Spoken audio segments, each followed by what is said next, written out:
So here we are, sharing secrets of the soil with me, your host, Regen Ray. Hello, soil lovers. Welcome to another episode of Secrets of the Soil. I'm your host, Regen Ray. If you're following along on the video version, I'm in my new studio. Very excited to do our first podcast in this new space. You'll see it evolve over the months if you're checking it out on the Soil Learning Centre. But further ado about me, today we are joined by Ethan Gordon. Ethan, welcome to the show. Thanks very much for having me, Ray. Excellent. I'm so excited to dig deeper and talk all about soils and your Ph.D. studies. Share with our soil lovers a little bit about who you are and how you fit in the regenerative landscape. Yeah, so I'm a Ph.D. candidate with the Institute for Sustainable Futures, which is based out of the University of Technology, Sydney. I'm also the Vice President of the Institute of Ecological Agriculture, which you may have heard of. The Institute is responsible for writing the degrees in regenerative agriculture at Southern Cross University. In particular, Kerry Cochrane is the president and had a lot to do with that.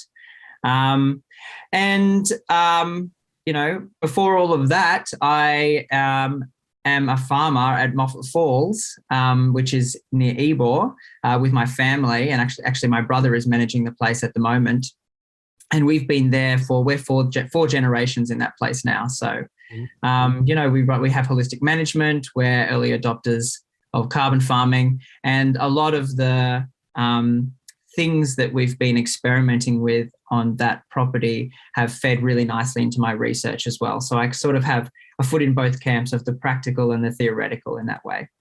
I love that. I love hearing that experience of there's one thing about knowledge and then there's another thing about knowledge and experience.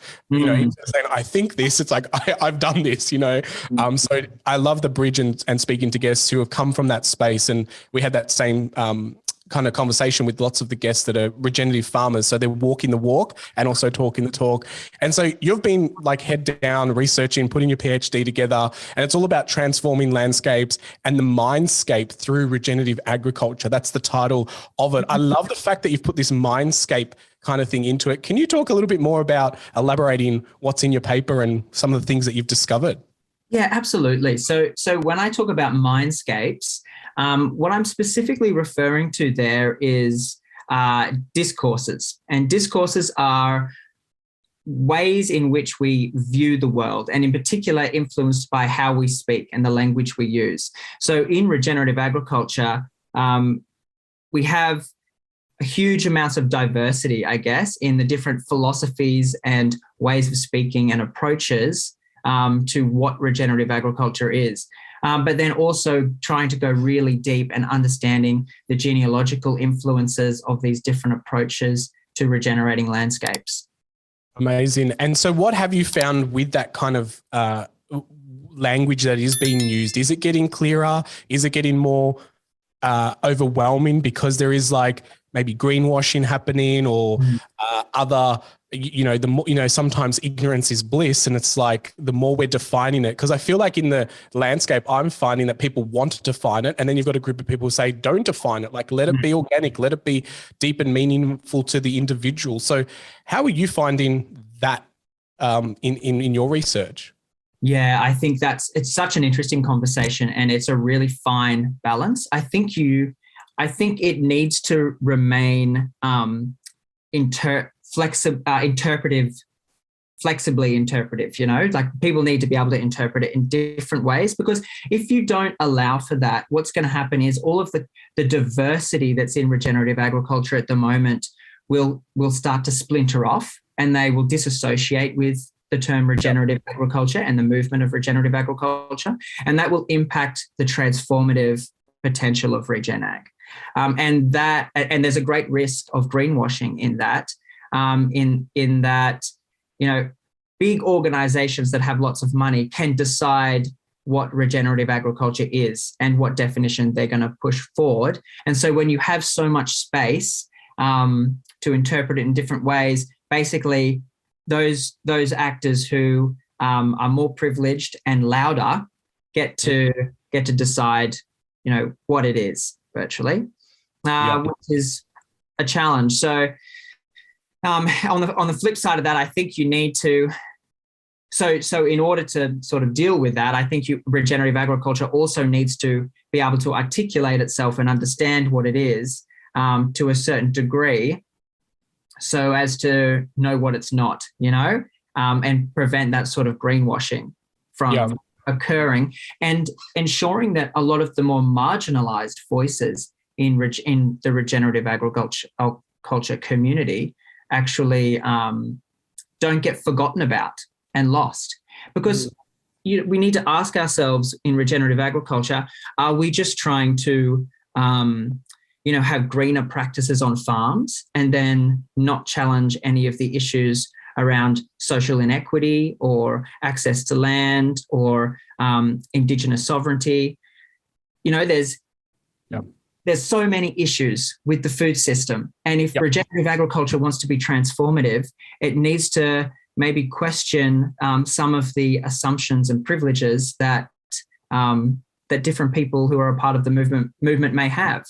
To ensure that it is actually a transformative thing.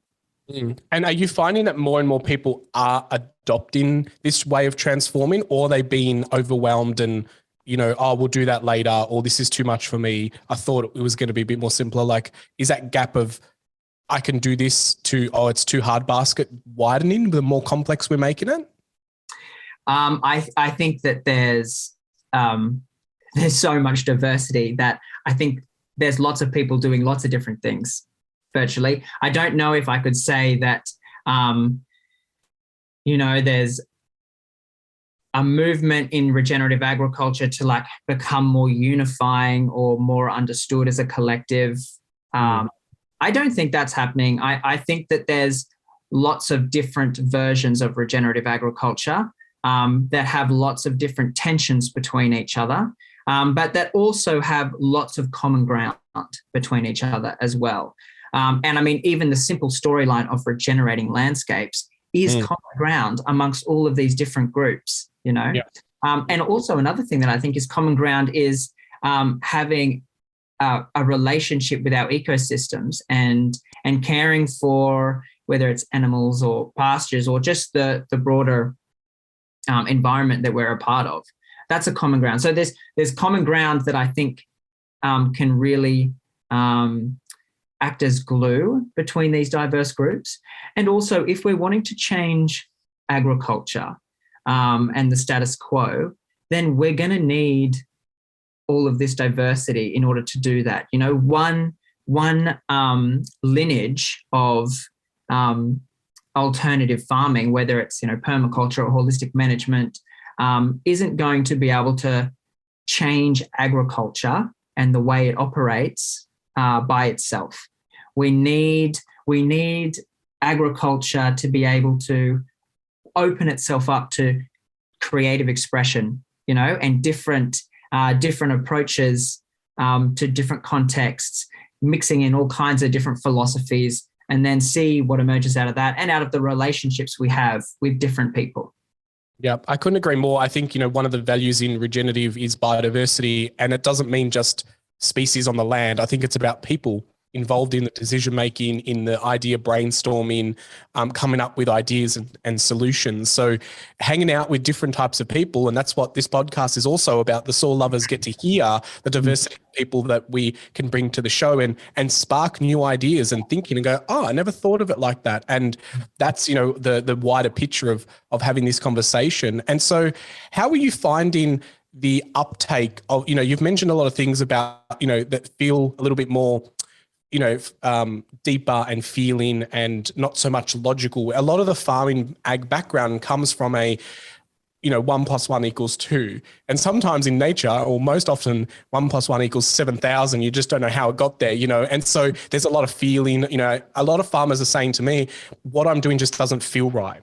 The amount of chemicals we're using, the process, you said also the food system is broken, not just from what's happening on the ground, but the logistical movement and storage and lots of other things. So are farmers opening up to more heart healing, feeling type of farming that needs to maybe be more connected with the land, be more spiritual, be more at one observer? Are you finding that people are opening up to this?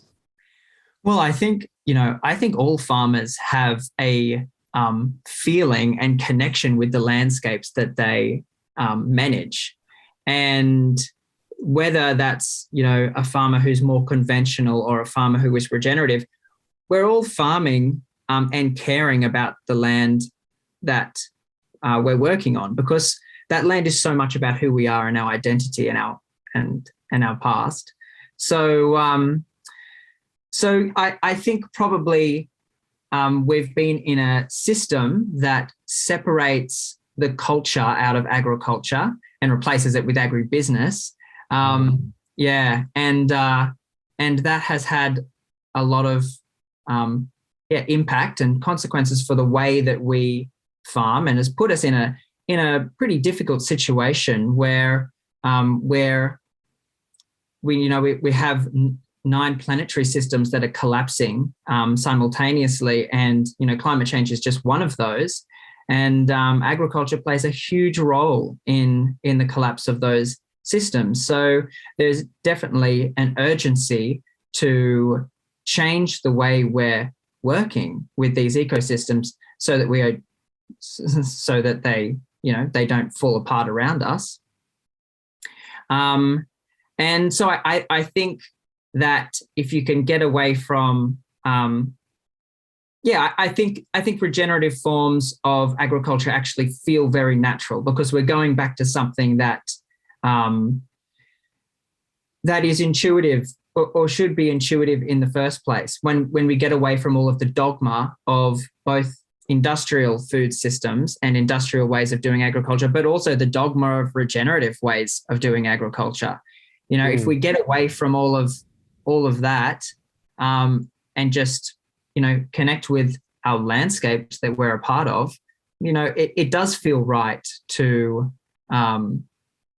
care for them, because that's what we do. A big thing about farming at Moffat Falls, at our place, is we've made the shift over the last, particularly over the last 5 years, but over the last 20 years as well, from seeing ourselves as commodity producers to managing ecosystems. So what we're doing in that place is managing ecosystems, and a side effect of that is that we sell cattle. But selling cattle isn't the end goal. The end goal is managing the diverse ecosystems that we're a part of. And that changes everything in terms of the way, you make decisions around whether a tree needs to get cut down or shouldn't get cut down, or whatever, in that landscape, and also makes the landscape much more resilient, because then you really are thinking about sequestering carbon in the soil and holding more water and moisture in the soil, and all of these co-benefits that just, have all kinds of benefits. And so you've experienced this firsthand, obviously seeing the transformation and growing up on this land. Can you talk a little bit about some of the things you were seeing before this shift and now after? Like, I think resilience is a very big word that happens, and unfortunately people need to see it before they believe it. Holding more water in the soil because the organic matter or the carbon value goes up by 1%. People just don't see the logic in that. And it's very hard to measure. You see demonstrations where people stack barrels on top of each other and say, this is how much water, 1 hectare can hold. It's like, really? Like, it's a bit hard to join those dots. But with someone like yourself who's walked the land and seen it, like, what are some of the before and afters that you can kind of talk to? Yeah, I mean, a big one for us is we've really noticed the change in our pastures, without any inputs or anything, really, just from the high density, in particular, more recently, rotations that we've been doing. There's been a huge change in the diversity of our pastures and the types of species we have in our pastures. And that's just completely come from really focusing on that relationship between our steers and then the pastures that they're on. Also, we've had, in the last 3 years in particular, we have had natural disaster after natural disaster after natural disaster hit us up there. Whether it was a drought initially, and then we got smashed by the fires in 2019, 2020, which just took out so much of our infrastructure, which we're still repairing and rebuilding from. And we've had, like recently, the intense rain and flooding, and with that comes landslides, and not being able to access so much of the property. And it's just, and I mean, COVID-19, we have tourism on our property as well. And COVID-19 really threw a spanner in the works in terms of our tourism, which usually, if the cattle market is moving a lot, our tourism will be stable. So we play one off the other. But, the last few years, both of those were very vulnerable.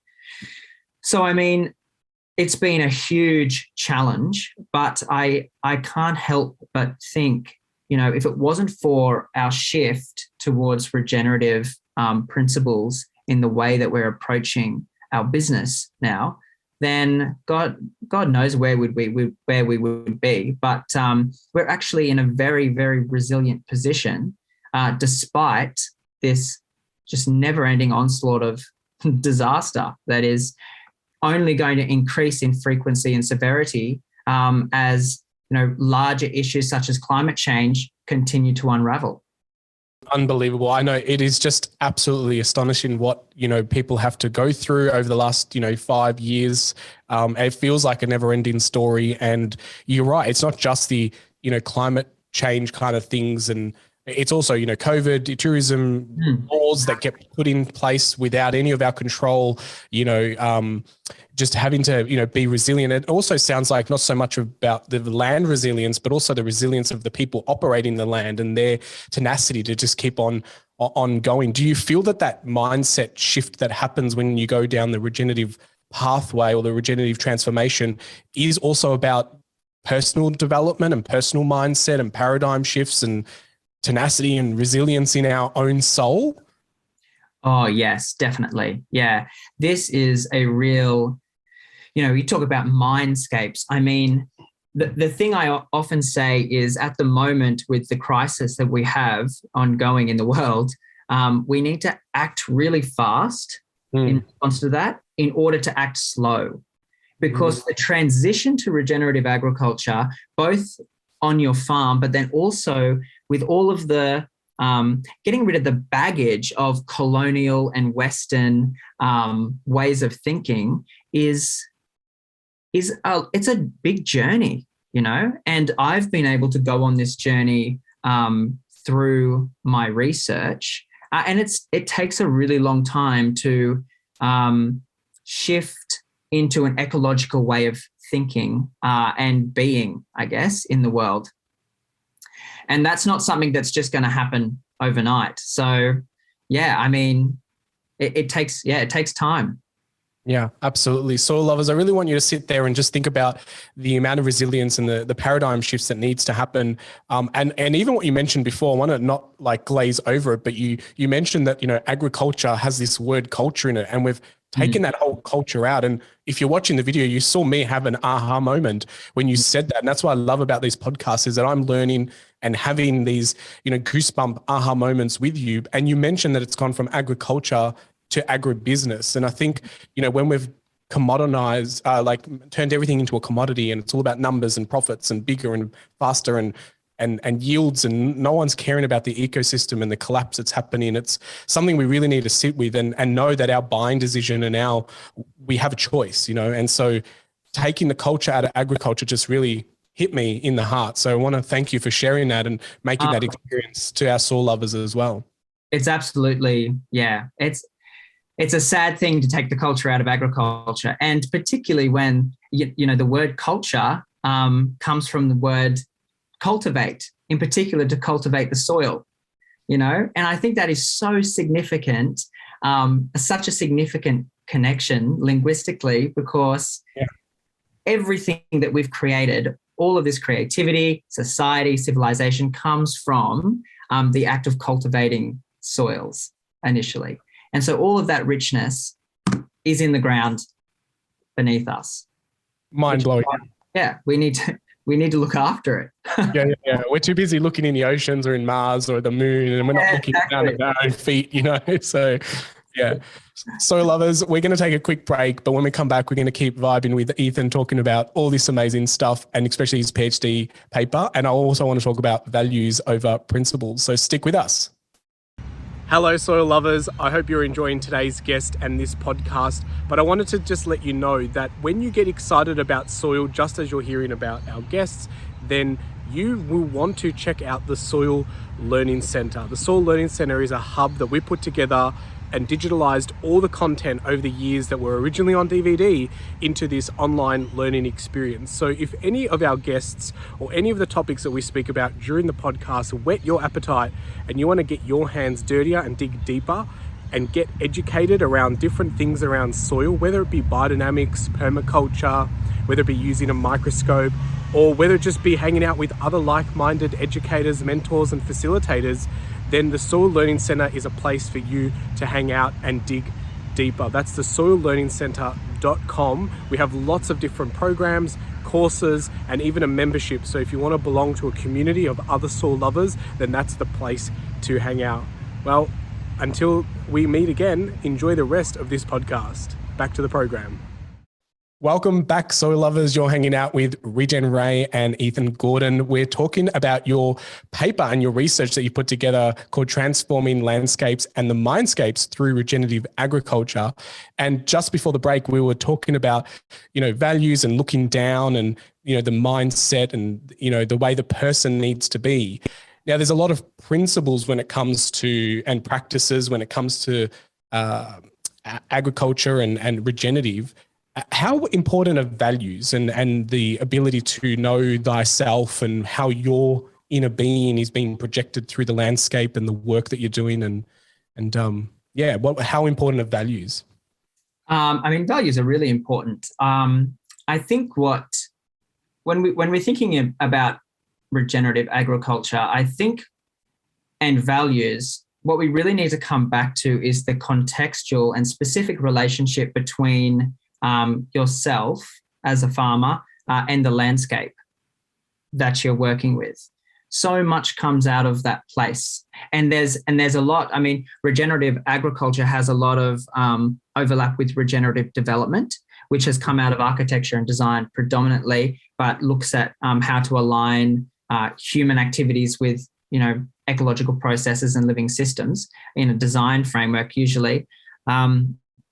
But it talks a lot about the unique character of place and how we've lost the character of place, and it's been sort of commodified, and there's a monoculture of culture that's sort of spreading everywhere, and we're losing the individuality of place. And I think that goes definitely hand in hand with colonization and the oppression of First Nations people in different places. So much of the work that needs to be done is about reconnecting with our places, understanding their uniqueness, their cultural uniqueness, and their ecological uniqueness, and what that means for who we are as people connected to these landscapes, whether just biologically or through time or culturally or whatever it is. And so many, the values really come out of that relationship for me. Yeah. I would be, I'm not one, particularly with my research and the diversity that I'm aware of in the regenerative agriculture movement, to say that there are unifying principles or even value. Yes, values potentially. But I would even say that, like, the storyline of regenerative agriculture as, regenerating landscapes is a value as well. Yes. To regenerate those landscapes. So that's glue across the movement. But I think a lot of these principles also can be very specific to the different groups and philosophies that are operating within that broader umbrella of regenerative agriculture. I want to talk about your PhD a little bit more as well with the paper. Why did you choose this topic? Because I'm sure that you probably were whiteboarding a lot of different other ideas. Why did this get the choice? And Well, yeah, I'm fascinated by different ways of understanding the world, and I had an agricultural background, and I initially wasn't much interested in agriculture, to be honest, because my relationship to the landscape didn't seem to align with the industrial way of farming that was all around me. And it wasn't until I started coming into contact with some of these alternative approaches, and initially heard the word regenerative communities before I heard the word regenerative agriculture, that my mind started to open up to the creativity of agriculture, and that from there, I mean, I just was so curious to really understand what regenerative agriculture was, and its relationship with all of these other movements like permaculture, and that led to my research question, which is virtually just what are the characteristics of this regenerative agriculture movement, and I've found that there's this incredible breadth, and we often make generalizations about regenerative agriculture that are probably unfairly pointed at regenerative agriculture as a whole. They probably need to be framed more constructively as criticisms towards certain groups within the movement of regenerative agriculture. And also, I don't know if there are many people operating within regenerative agriculture who really recognize the full breadth of the movement, because a lot of the different approaches and practices will be more relevant in different contexts. If you're grazing like us, then the holistic management world of regenerative agriculture makes perfect sense, and you're going to live into that a lot. But there are just so many other contexts, and regenerative agriculture emerges and expresses itself differently across all of those different contexts. So I was just always really interested in figuring out, what is this? What is going on? And through that, I've been able to articulate and spend time with all of these different groups who are interpreting it in different ways. Yeah, that is amazing. I think great choice. And I'm really grateful that someone's taking the time to understand this, because I find so many farmers in this space who are so humble. They're just, what I'm doing is not special. And like, I often encourage people to share and learn out loud, and they don't realize that what they're doing in their own backyard is mind blowing to other people, And so I definitely feel the same, and we kind of need to shed light on all these amazing farmers that are doing things differently and going against the grain and standing out. And I know that so many people feel alone in their communities because they're the only ones that have gone biodynamic, or the only ones gone following the permaculture or syntropic, and everyone looks at them and says, cut your grass or you put in a fire risk. And, what do you mean? Why are animals so bunched together? And that's not against the stocking rates and blah, blah, blah. And they feel very alone. And so I think the more light we shed on this, the more is going to make people feel comfortable. And the other point that you mentioned is about the fact that you didn't connect with agriculture until you saw this way of thinking about the world. And I've seen that a lot. I remember going to a show and the lady's like, we put our farm up for sale, and then the kids discovered regenerative, and then we had to take it off the market because they said, if we go regenerative, we'll take the farm over. The light under their butt was lit because it was regenerative, and they could heal and solve and bring life back to the farm. They said, we don't want to do farming the way you did it. That looks exhausting, but when you discover this regenerative way and working with nature, it's almost a breath of fresh air. And we're seeing a lot more first generation farmers, or in like your case where you're fourth generation, wanting to actually go on the land and take an interest, where there are other farmers where the kids have gone into the big smoke or the city and completely forgotten about their grassroots, so yeah. If there's anyone listening that's thinking about getting into agriculture, like maybe exploring this regenerative and more healing way of farming could be something that kind of lights you up. What was one of the kind of like aha moments that you discovered while putting all your research together? Like maybe you thought you weren't going to discover, and you're like, I found it. This is exactly what I was looking for. Or I didn't think I'd find this and I found it. Like, what's something memorable out of all the research you did that you couldn't share to us? Honestly, it's just... It's just the joy of coming to understand the different ways of thinking that exist, and spending a lot of time really trying to understand, because sometimes it does take a bit, you really need to suspend disbelief and think about, okay, like this is a worldview that's different from mine, and what does it mean, you know? And that is just such a enjoyable process, and it's one that I've been able to do all throughout my research. So I'm 4 years into my research, and I've spent lots of time with these different groups at different stages, you know. So by the time you've got your head around one sort of interpretation, then you sort of discover another interpretation, and you get to like really be a part of that community and the philosophies that go with that. So that's just like, I mean, every single one of those stages and communities has been an aha moment for the different ways they look at the world, and the different opportunities they have for transformation. Like even the versions of regenerative agriculture that are not very different from the status quo and the industrial way of farming offers massive opportunities for transformation in being a stepping stone into a different way of thinking, a stepping stone into that ecological paradigm. So that's a really important space, even if it's not as radical as some of the other interpretations of regen ag. That's amazing to be able to hang out with all these different type of groups and like kind of pick out their brain and exactly.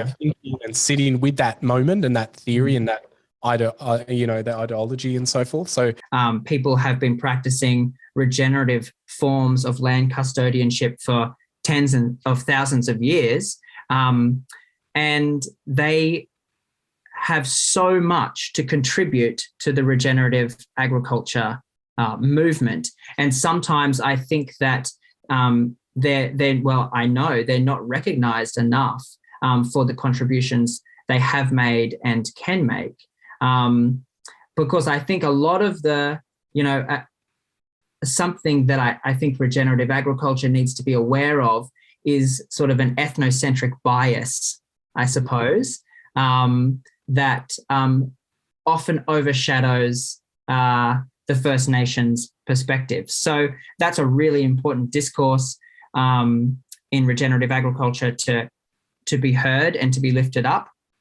If all of these different players stay connected and keep talking and don't get pissed off at each other and decide that the way you're doing it is wrong and the way I'm doing it is right, so I'm gonna call myself something different because I no longer agree with this. And that's the threat of greenwashing, is that if one version of regenerative agriculture gets picked up and dominates the space, and we lose those more marginalized voices, then, I mean, the power of the movement is going to disappear, because no doubt the version of regen ag that gets adopted will be the most privileged version of regenerative agriculture, that's the easiest to achieve and doesn't change much of the power dynamics in agriculture that need to be challenged. And all of those other marginalized groups that are advocating for a more radical type of agriculture, because they experience that marginalization all of the time, and they can see the problems, because they're problems that face them that more privileged people don't necessarily have to deal with. Those issues won't get dealt with. So it's really important that we keep this as a diverse movement and don't come to make it smaller than it actually is. Yeah, I love that inclusivity that you've just explained. And when you spoke to the different groups, it doesn't matter where you are in whatever you want to call it, quote unquote, a spectrum or level, or it is all inclusive. And I think sharing what you've put together and making people feel belonging, and the importance of connecting and communicating and collaborating and taking from each other's experience, I think is definitely needs more encouragement, because I don't think our education system set us up really to be that type of collaborative human beings. You know, we all do tests alone in silence, and you know, we do struggle. And if we are playing in a team, it's in a competition, and there's a winner and a loser, and so we really just need to keep that conversation of like, we're all in this together, and we may be doing it differently, but we kind of all have this common goal. And even if the goal isn't common, you know, how do we help each other win and move this movement in the right direction? And what we can learn from each other as well, because you know, when we start learning from all of these different groups that are connected to regenerative agriculture, what emerges from that? I mean, who can imagine what that will be? But whatever it is, it'll be full of potential and possibilities. But we need to be open enough in order to receive that and evolve together. Yeah, absolutely. And I agree. And you've thrown the word regenerative around a lot today, and not to kind of, you know, give a definition to it, because I don't think we need to define it. But from a personal point of view, what does the word regenerative mean to you? Like, what does that, how do you interpret it, and how do you see it? Yeah, for me, regenerative is a storyline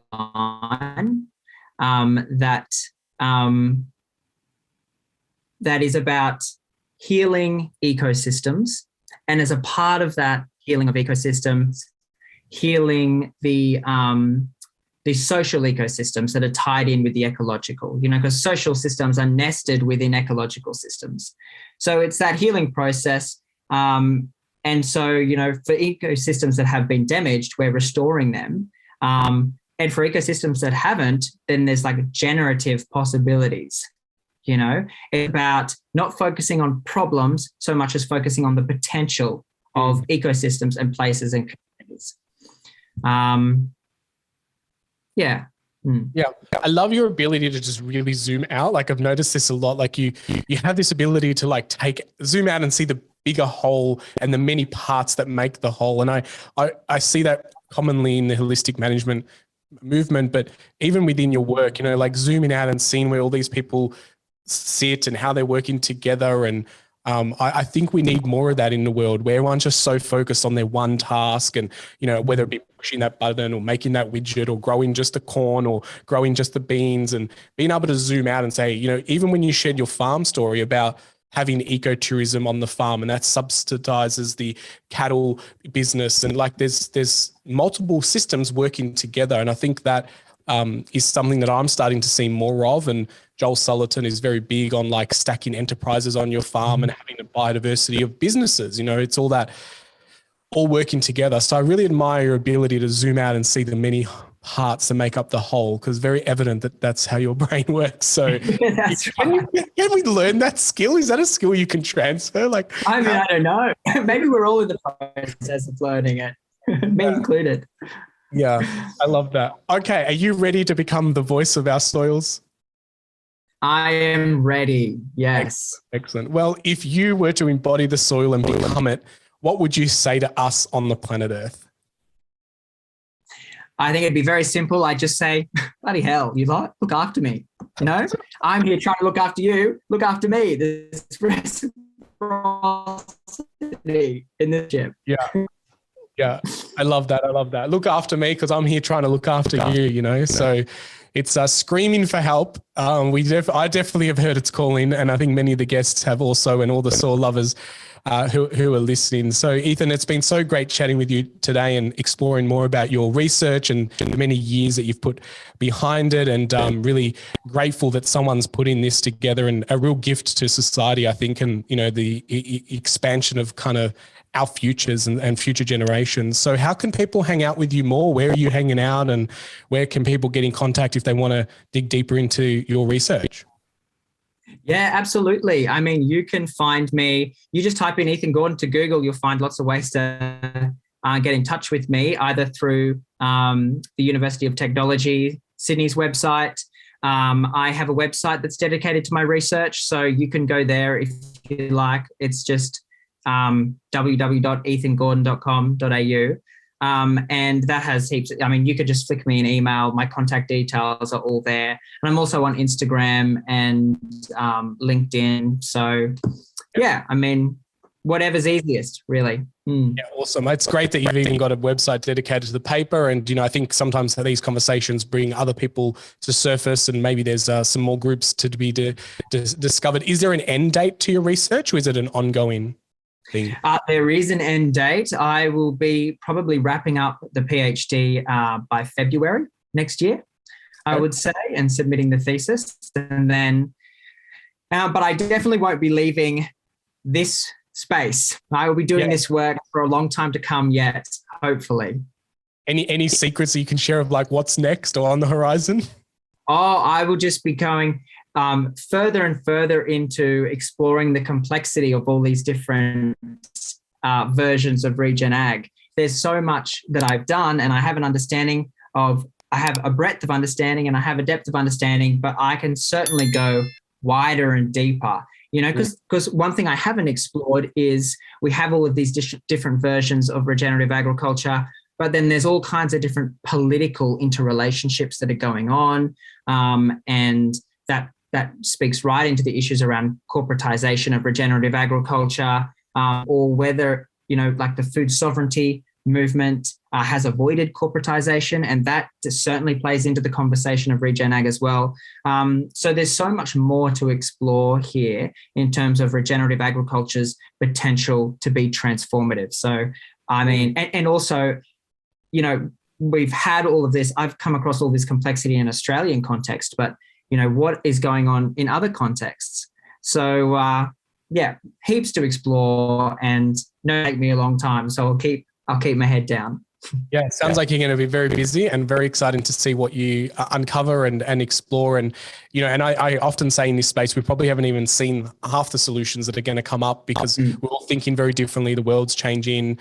We're all changing as well. So, that's why we can just educate and learn out loud, what you said before about like educating each other and, learning together rather than in our own silos and doing it our way, because it's right, So on that note, soil lovers, I encourage you to, get outside and chat to your neighbors and hear what they're saying and learn out loud, get on a Facebook group, share some of the things that are happening on your paddock, the wins, the ups, the downs, the losses. It's all part of the narrative. It's not just always the glamour side of the farming that when things are working, share the other side of that story as well. And so keep that narrative, because, we have a lot more in common than what we think. So Ethan, thank you so much for hanging out and, sharing all your research. And it's been awesome to discover that there are a lot of different groups, but it's all very inclusive, and we're all kind of working together to heal this planet. Yeah, thanks very much, Ray. It was great to be on with you. Always good to chat. Likewise, ditto. And soil lovers, get outside, get your hands dirty, and keep digging deeper into our wonderful world of soils. I'll hang out with you soon. Till next time, stay curious.